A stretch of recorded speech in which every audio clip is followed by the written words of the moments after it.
Nothing screams food of the South like buttermilk biscuits. Bust out the cast iron skillet, pop the seal on some Crisco, because today we are making buttermilk biscuits. First, coat your cast iron skillet with about a tablespoon of Crisco, or whatever shortening you prefer. Work the shortening around the skillet with a spatula to ensure all the surfaces are covered. Next, add 3 cups of self-rising flour to a bowl, along with half a cup of shortening. Using either a pastry cutter or your hands, cut the shortening into the flour.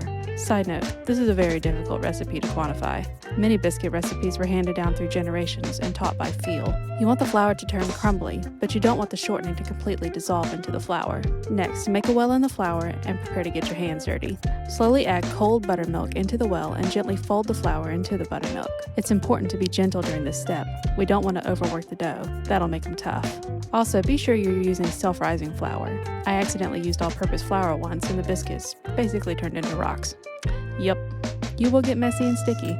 Keep adding buttermilk and picking up the dough while folding it onto itself. I ended up using about 1.5 cups of buttermilk during this batch. We want the dough to be sticky, but not wet. Dust your hands with some flour and grab a handful of dough to form into a biscuit. Use your hand to cup them into a round shape. We're not rolling them between our hands. Just a little pat will do the trick. Plop them down into the skillet and don't press down too hard. We don't want them flat. Don't worry if they aren't the same size. Wholesome baking isn't supposed to be perfect. It's supposed to taste comforting and leave you reevaluating your life choices when you're done eating. Once you've made 8 biscuits, sprinkle the tops with a little more flour and then pat them down just a little bit. Bake at 425 degrees for 25 minutes or until the biscuits are golden brown. While the biscuits are baking, let's make some extras to go with it. My husband loves bacon, so I'm going to make him some bacon gravy. Heat a skillet over medium heat and add 2 tablespoons of salted butter and 2 tablespoons of bacon fat. Yup, Baker's Dozen is going healthy with this video. Melt down the fattened butter, which will be used as the base for our roux.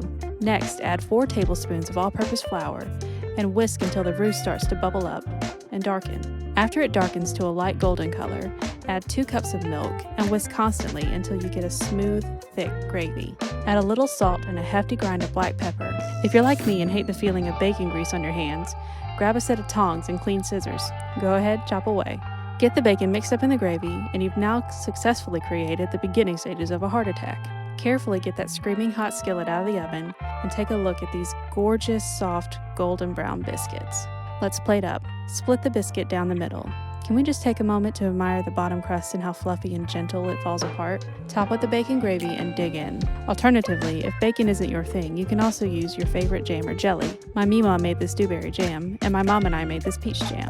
Add a slice of butter to the biscuit and let it melt. Since I love both of these jams, I think I'll sample just a little bit of both. Biscuits with jam, a slice of bacon, and a cup of coffee is a perfect way to start the day. There you have another delicious way of eating these delicious buttermilk biscuits. Yes, I said delicious twice.